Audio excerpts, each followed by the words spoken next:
Good day and welcome to Sonata Software Limited Q4FY23 and full year FY23 earnings update conference call. As a reminder, all participant lines will be in the listen-only mode and there will be an opportunity for you to ask questions after the presentation concludes. Should you need assistance during the conference call, please signal an operator by pressing star then 0 on your touchtone phone. Please note that this conference is being recorded. I now hand the conference over to Mr. Samir Dheer, CEO and Managing Director from Sonata Software Limited. Thank you, and over to you, sir. Thank you, moderator. My name is Samir, and very good evening to all of you. A very warm welcome to this conference call to discuss our strategy and goals and the financial results for the quarter Q4, which ended in March 31st, 2023, and the full year updates. Thank you for joining us today. We appreciate your valuable time and support. It's my pleasure to share that the progress that we have continued to make with respect to our vision and growth for Sonata. The executive team remains committed to judiciously accelerate the growth curve and build scale. And as we've always talked about, build scale in terms of large clients, large deals, market partnerships, and talent. We had a very exciting quarter and delivered yet another quarter of industry-leading growth, and I'll share the numbers a little later in the call. But before I do that, let me cover an update on our strategic goals first. If you recall, we had stated in October 2022 that our international business will be $500 million in 4 years' time and will be known as a specialist firm in modernization and digital engineering, and scale our India business aligned towards gaining market share with end-to-end contracts in data and cloud modernization opportunities. We have made tremendous progress towards the strategic goals of M&A, large deals, and verticalization. Let me cover M&A first. We acquired Corn Systems, a Texas-based IT services software company, in an all-cash deal in the quarter, the biggest ever acquisition in Sonata software history.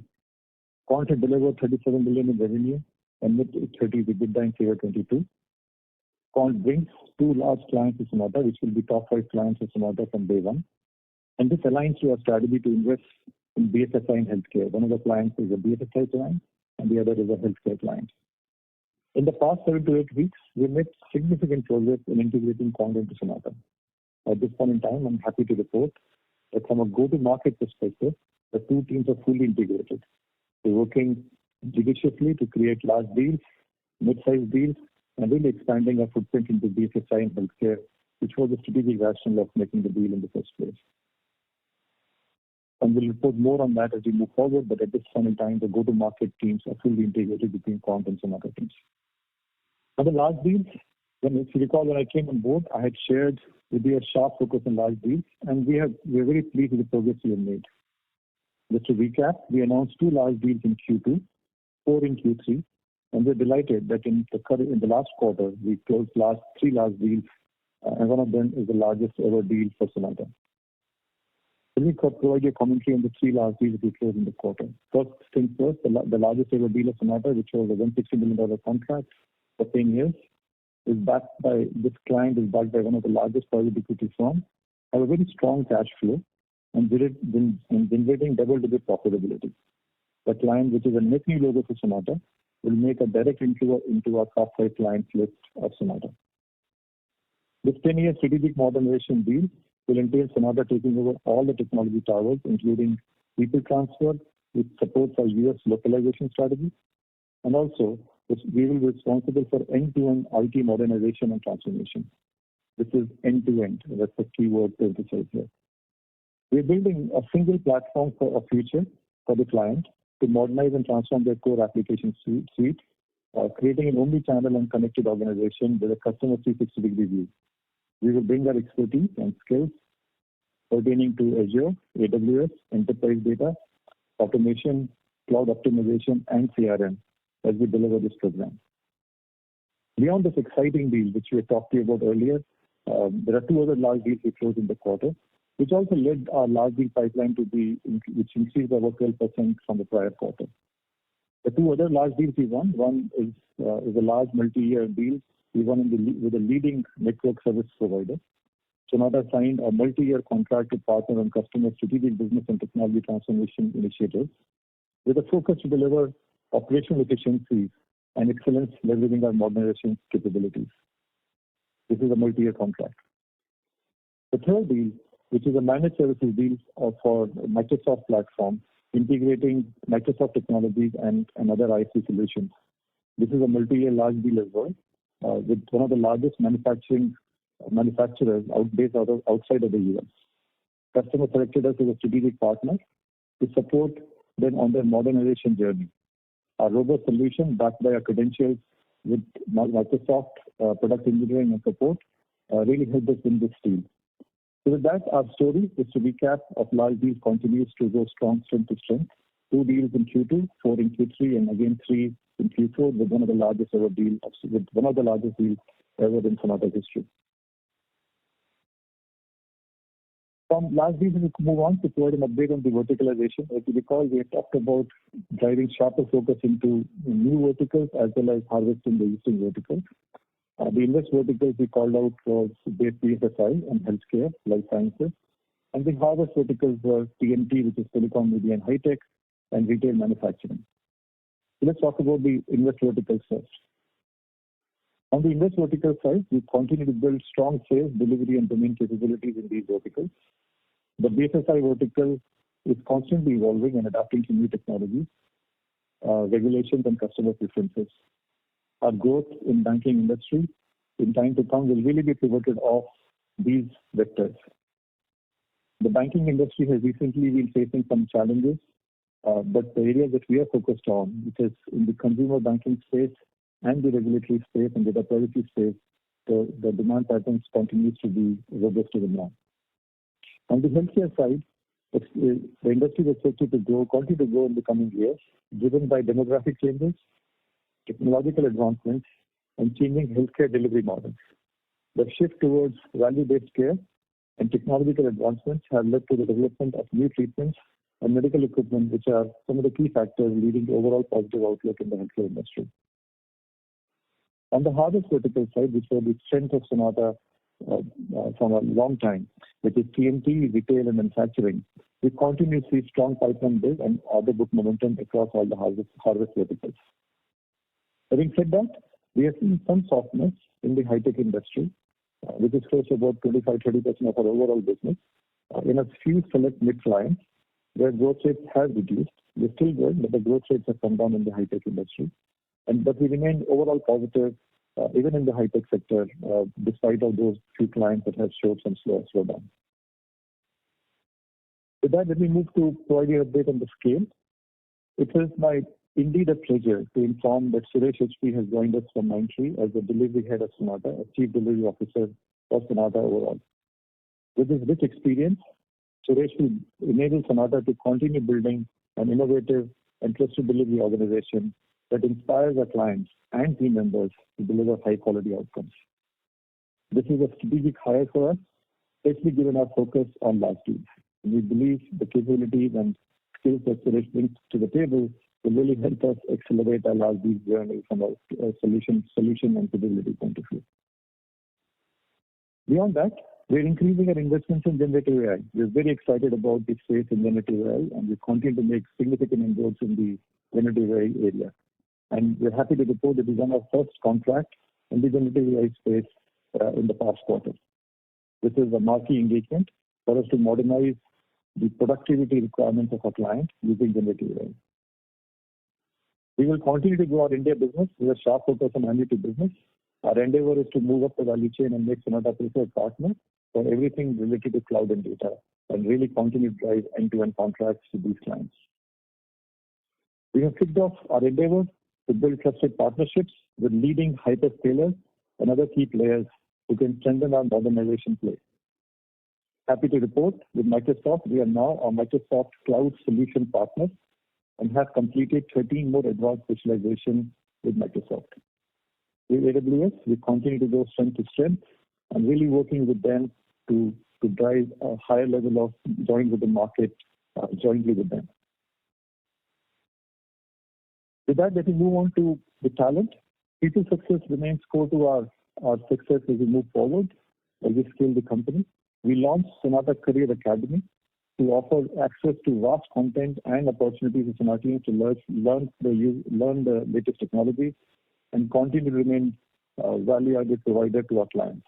We're very happy with the progress we're making of Sonata Career Academy. On the diversity and inclusiveness, we formed a global council for D&I in the company, and we are really pleased with the progress we're making on our D&I charter as well. From a women empowerment perspective, we're delighted that we hosted a partner with the Women's T20 Cricket Franchise, and really it helped us strengthen our brand as well as our commitment to the D&I initiative.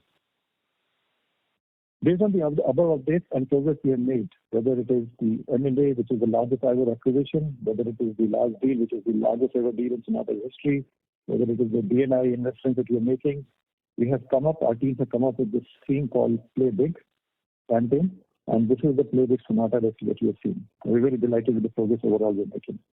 With those broad strategic and goal updates, let me move on to Q4. In Q4, our international services business grew by 8.6% overall. Within that, organic grew 4.5% quarter-on-quarter. Well pleased with the progress with those numbers. Our yearly numbers growth in the international business was 18.7%. In constant currency terms, we witnessed 8% quarter-on-quarter and 23.1% full year year-on-year growth. Our operating margins were 23.9% normalized after the one-time M&A related costs, which were 17.1 crores pre-tax. But with those incorporated, our operating margins are at 20.7%. The gross contribution in the domestic business grew 2.9% sequentially and 28.8% full year year-on-year. FY23, our PAT grew 20%. The consolidated PAT grew 7.8% normalized, and if you back out the M&A related expenses in the quarter. We had a net headcount growth of over 700 new employees within the company, and that excludes Quant. We really grew the headcount quite significantly in the course of the quarter, and this also includes 140 freshers that joined the organization in Q4. We continue to make steady progress in reducing our attrition. In the quarter, the attrition came in around 12%. In summary, we continue to remain optimistic about the long-term growth prospects, the progress that we are making, whether it's large deals, M&A integration, as well as driving capabilities in the company. In FY24, as we start the new fiscal, we have two tailwinds and one potential headwind. The two tailwinds are the large deal that we announced and the Quant acquisition we announced.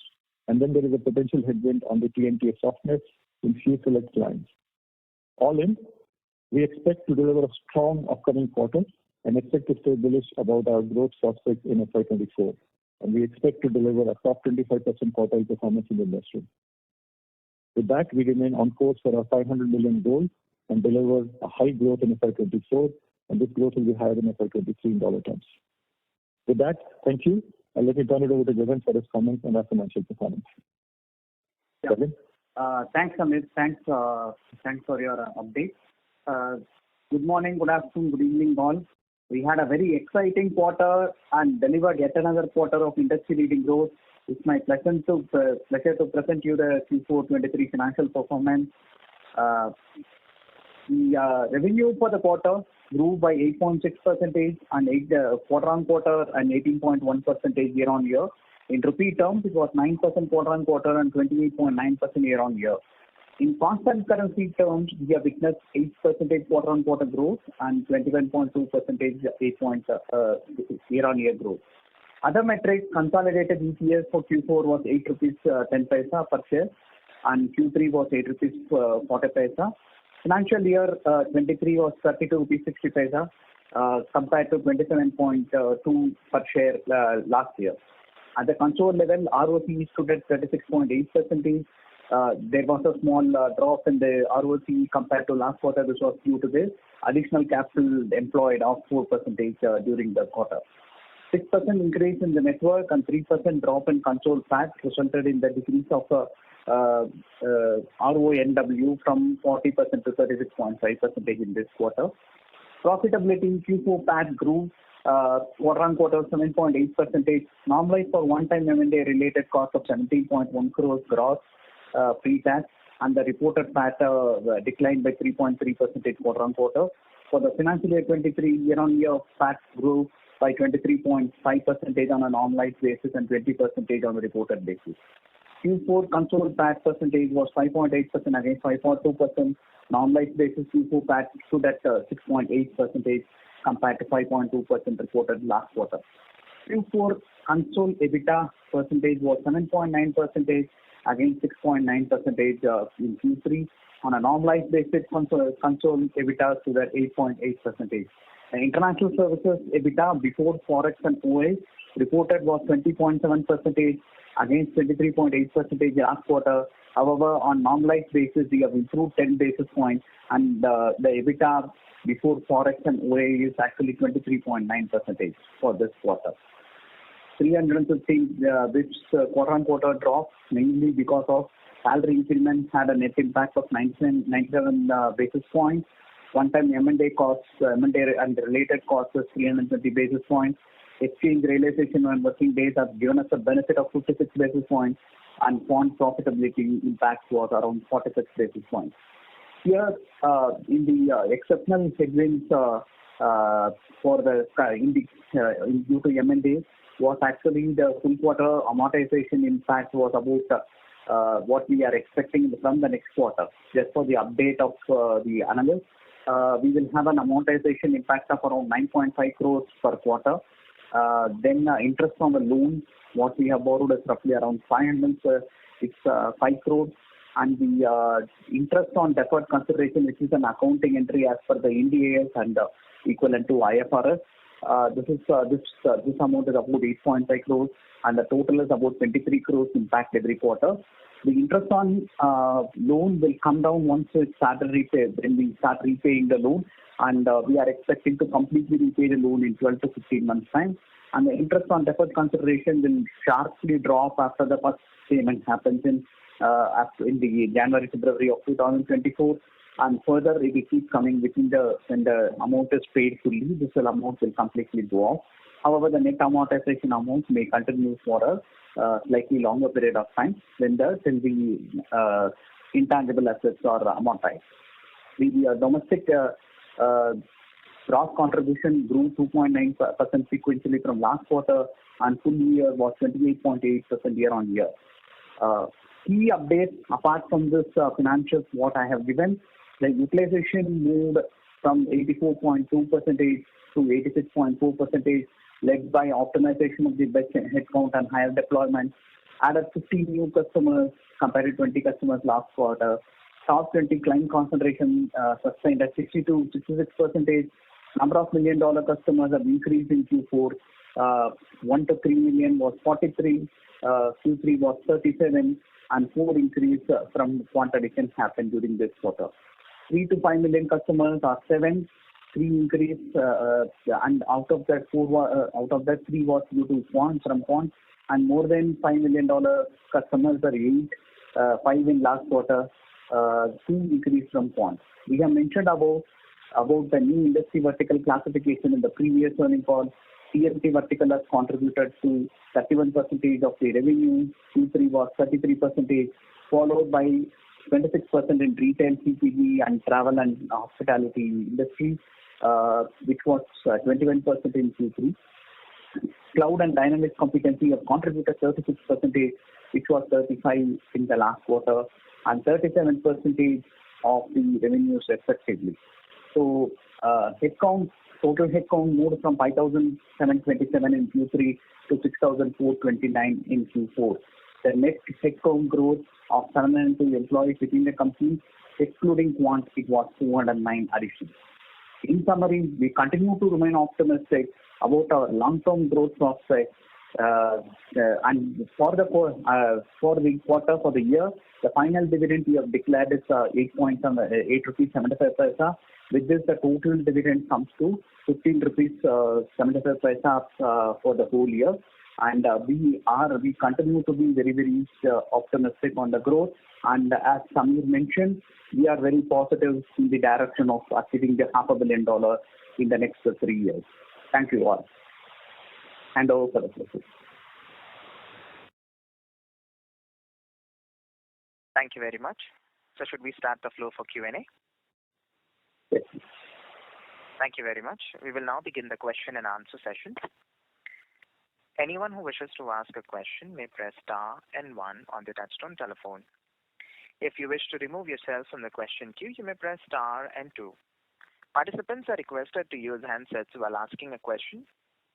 Ladies and gentlemen, we will wait for a moment while the question queue assembles. Reminder to the participants, anyone who wishes to ask a question may press star and one at this time.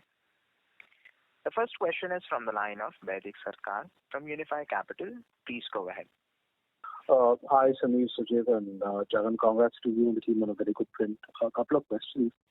Sameer, based on your conversations today and notwithstanding the deals that we've already won, what is your level of satisfaction around the quality of the large deal pipeline conversations that we're having? And how do you feel about conversions going forward? And on the same line, Sameer, over the last couple of quarters of our interaction, especially since you've come in last year, there's been a good amount of qualitative discourse on the new areas of growth future. My question is, how's the legacy part of our business doing, right? What's the outlook on the Microsoft part of our business that has gotten us here so far? Your comments on these, and then I'll come back with this follow-up. Thanks. Thanks for the question, Vivek. I think the two parts. On the large deals, qualitatively, the way to think about it is two stages. Number one, as you know, we have invested significantly in the modernization engineering aspects.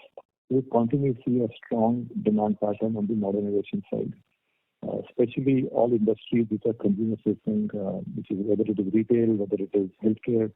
We continue to see that momentum come through from modernization perspective. Even in these times, while customers are more calibrated, but they are continuing to spend and invest in these consumer-facing modernization initiatives. So we don't see any significant slowdown on that front. Of course, there are some decision delays here and there, but by and large, the momentum is pretty robust. On the cost takeout side, with the second bucket, I think there are conversations happening, but really it's on the adoption of emerging areas, whether it is the generative AI area, whether it is the modernized automation stories or hyper-automation. I think that's the second bucket that we see. At a high level, I would say about 70 to 80% of our deals are much more modernization engineering oriented, and about 20-30% of the deals are perhaps on the more cost takeout side.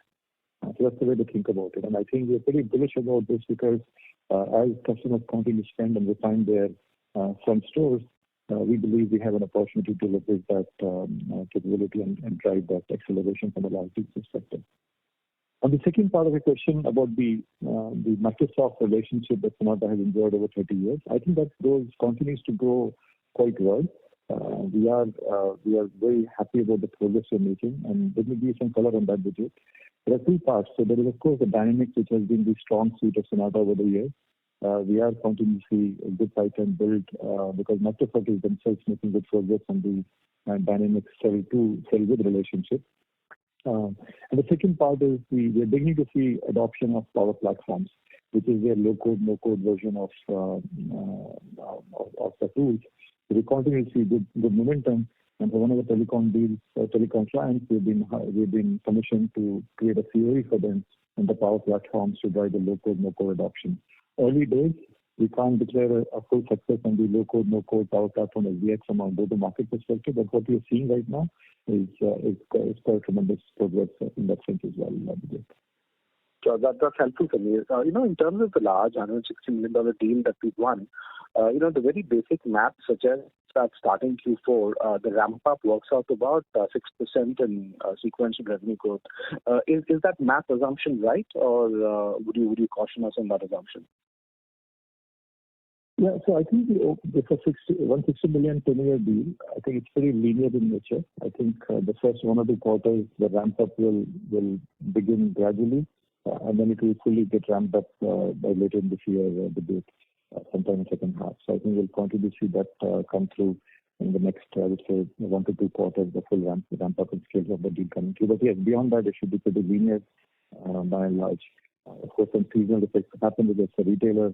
So you do continue to see some seasonality effects in this. We will also perhaps slightly more uptick in the Christmas period and seasons like that. But apart from that, should be linear.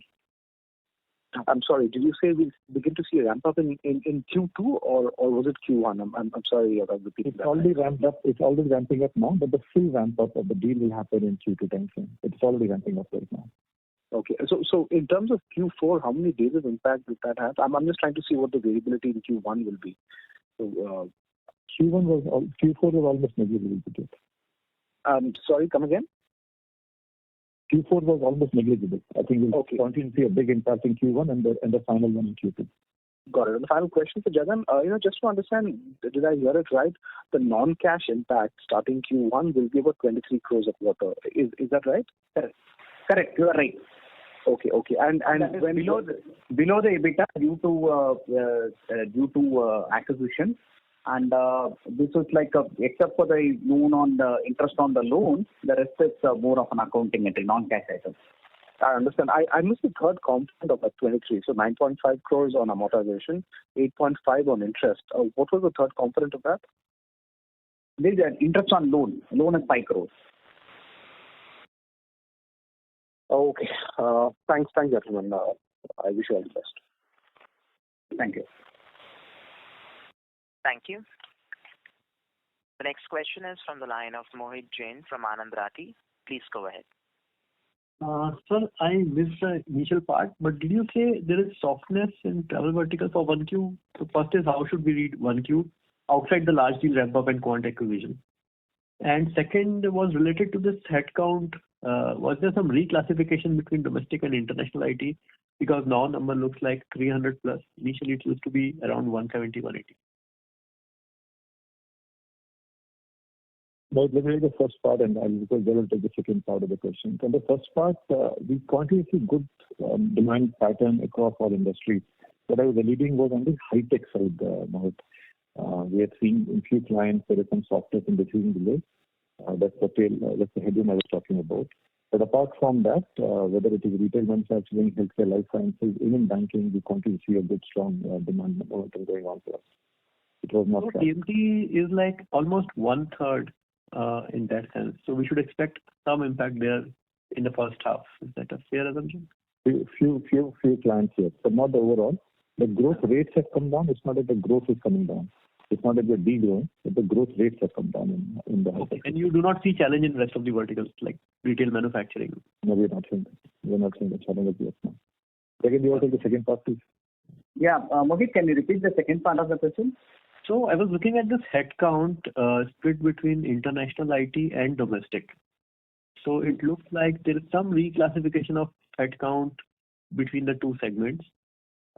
Domestic now shows close to 400, but earlier it used to be around 200, 180 kind of level. So some employees have moved from here to there. Yeah. Originally, the services part of it was with the international services side of it.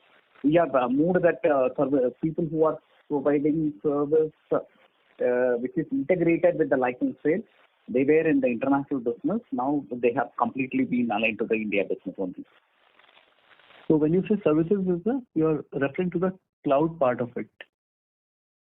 I'm referring to the entire for the licenses, whatever is required to be done. There are some technical support required for that portion of it.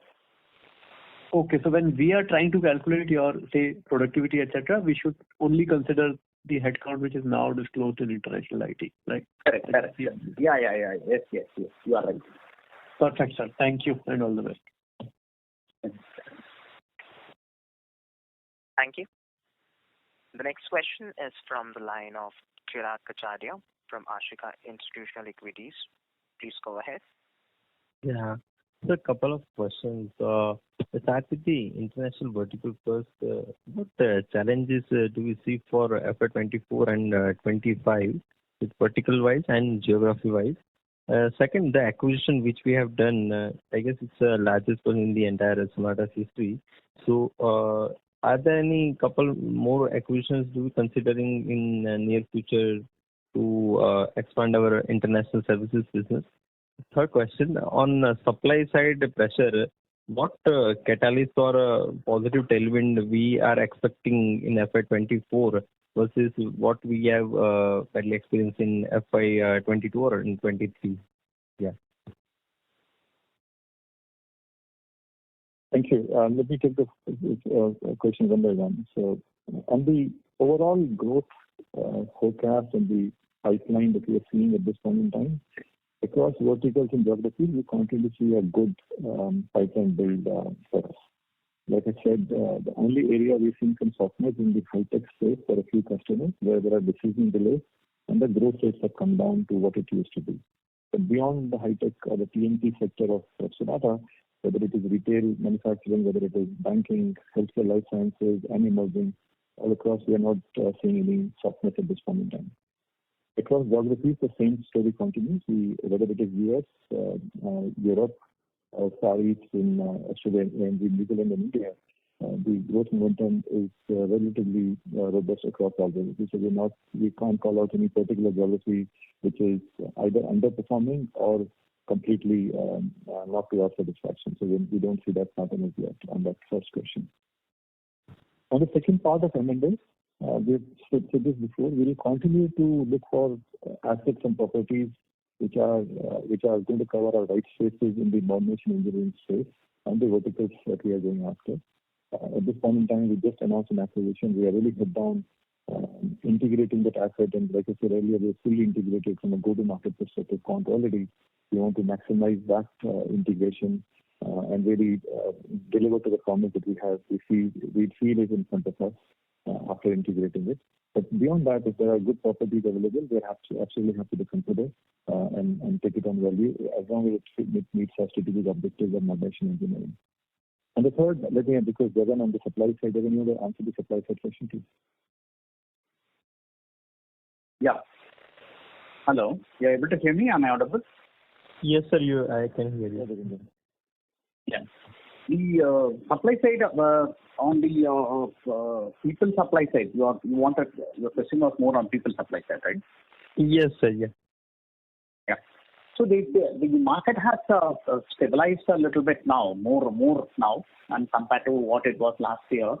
And we are continuously improving the process, and attrition levels have come down dramatically across the industry segment.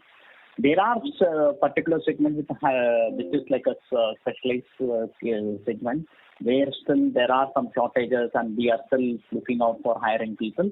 But it is far better than what it was in the last year. Substantial improvement that we are seeing with this, and that reflects in attrition, that reflects in the headcount addition and all this area. So we continue to invest in people and add people, and the campus hires also is a continuous process for us now. Last year, we have honored the complete campus additions, what we promised. We have completely taken them on board. Okay. Sir, I have one follow-up question on domestic business side. The margin profile of this business is relatively low compared to the international. So what levers are there? And also from 3 years perspective, what's planned there for the domestic business?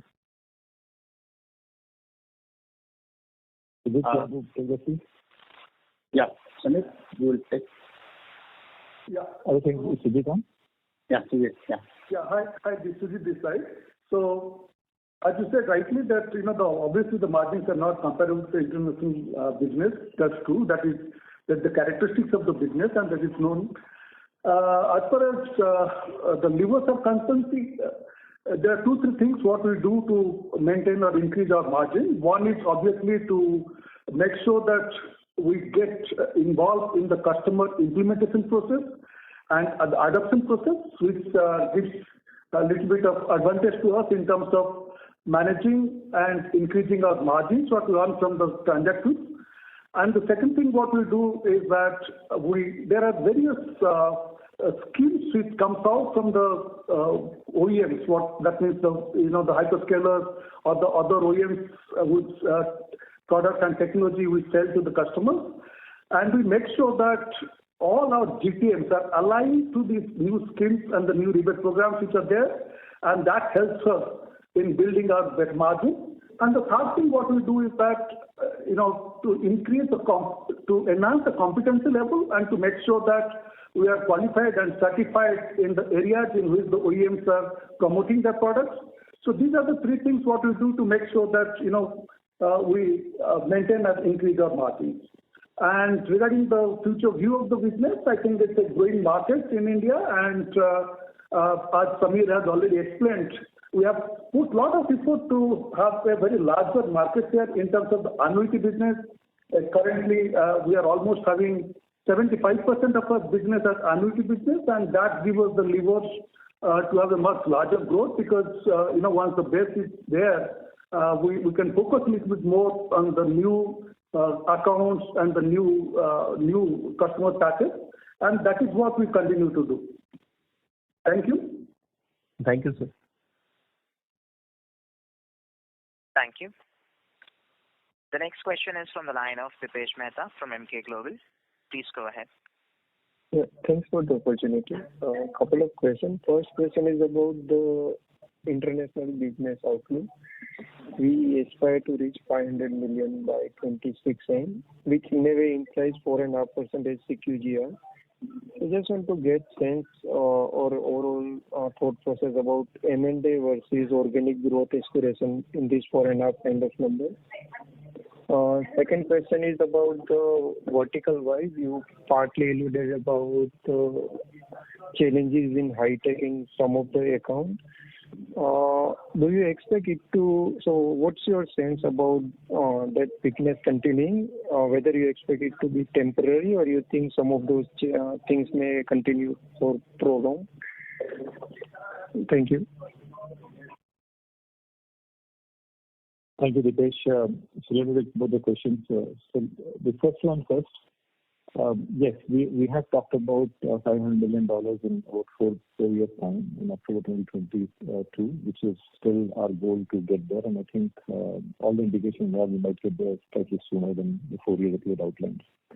But keeping that aside, from an M&A and organic perspective, our philosophy is right now to drive mostly organic. But if an organic acquisition comes through, we are not going to be shy of that. But our plan is at this point in time to drive this with all the acquisitions that we have done to date and really set them out. But if there are some techniques we have to do along the way, we'll take them on and integrate them fast with the base business and move forward. That will be the philosophy that we'll follow the question that.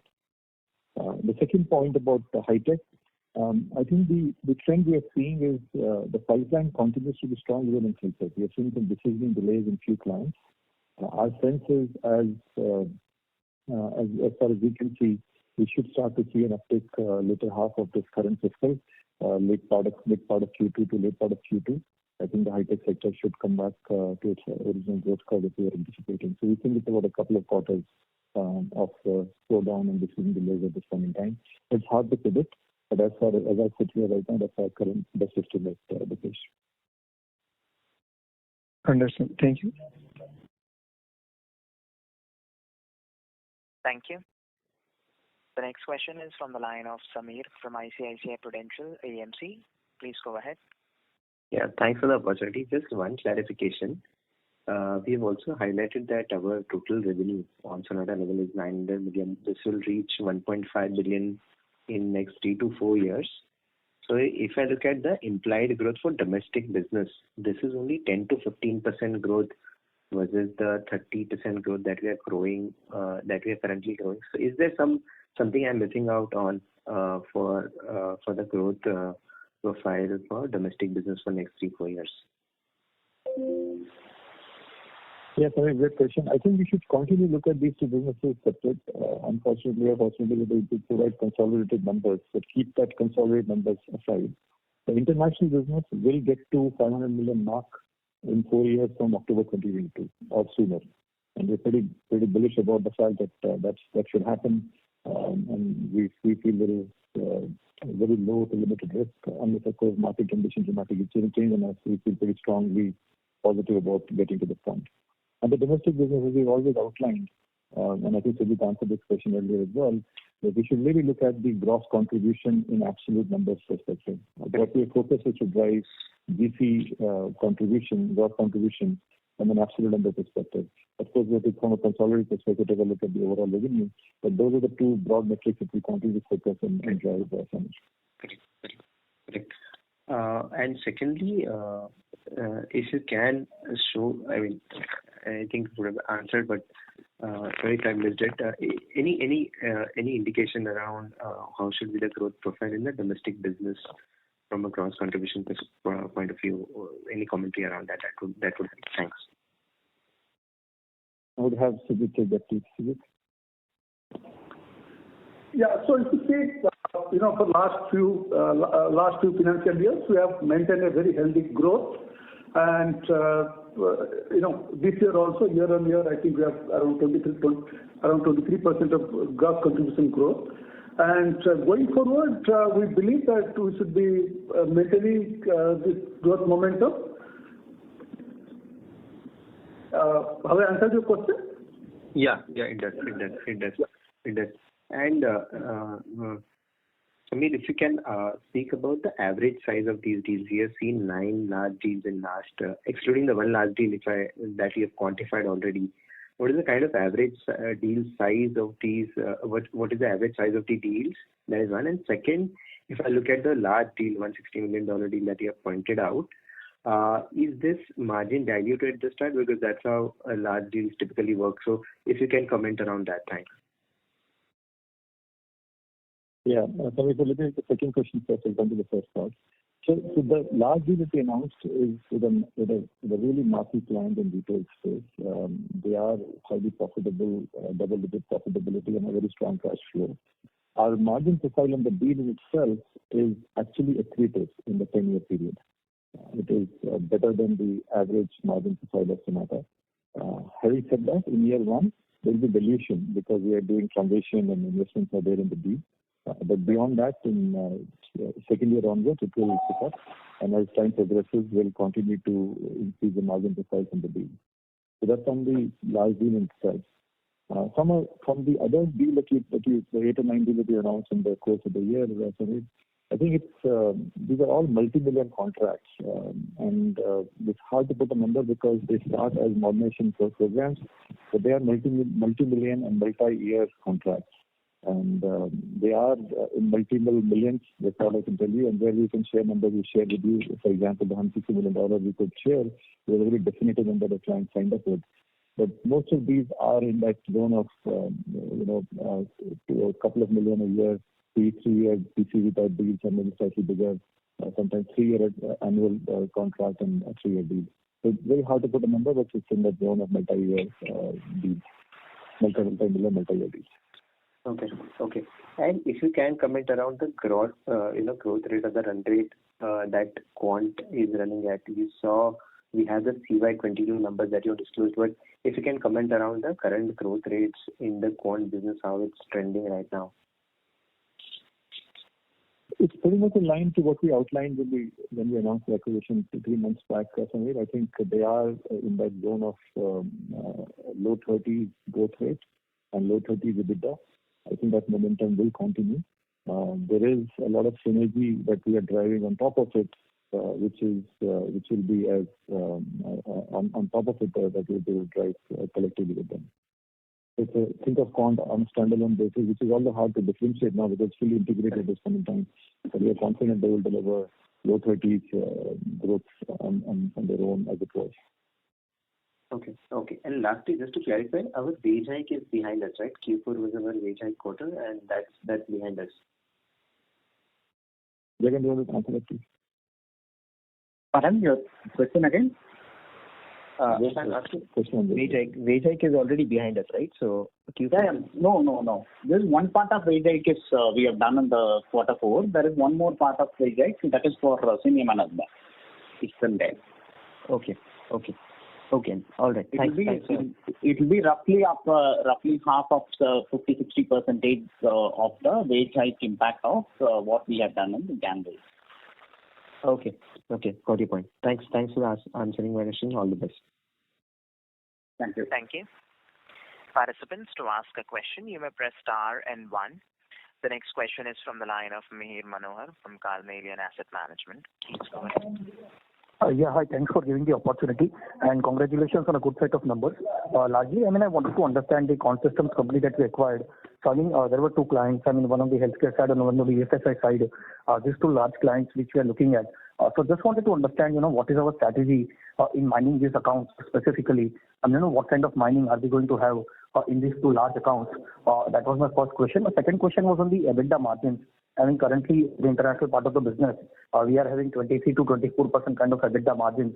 And in our PPT, we are mentioning about EBITDA margins looking at early 20s kind of a number when we are looking at $500 million kind of a business. So just wanted to understand, what kind of investments are we going to make for this EBITDA margins to get compromised? And how are you looking at the trade-off between growth and margins, specifically in that context? And my third question was on the domestic part of the business. I mean, is the domestic part of the business seasonally weak in 4Q? I just wanted to have an understanding. I mean, is 4Q a seasonality for domestic part of the business? And why is it so? Yeah, so those were the questions. Thank you very much. Thank you, Mihir. Let me try and answer one by one. So on the quant side, there are more logos beyond the two, but the two are very large logos.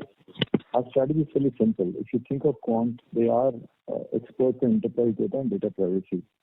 What we are doing is working with them to create larger deals, which are more end-to-end in nature, to really bring Sonata capabilities, whether it's on automation, whether it is on modernization, whether it is on front-end engineering. We're really taking the entire suite of Sonata capabilities into these accounts, these two large accounts and other accounts of quant as well, and creating deals, mid-size and large deals both. And we're very happy with the progress that we've made. We put investments from Sonata side into quant business to drive some of these deals as well, to really integrate the go-to-market like I talked about earlier. So our strategy is fairly simple. Take our capabilities into all accounts of quant, and likewise the enterprise data and data privacy capabilities of quant, take them into Sonata accounts and really drive a full end-to-end integrated business.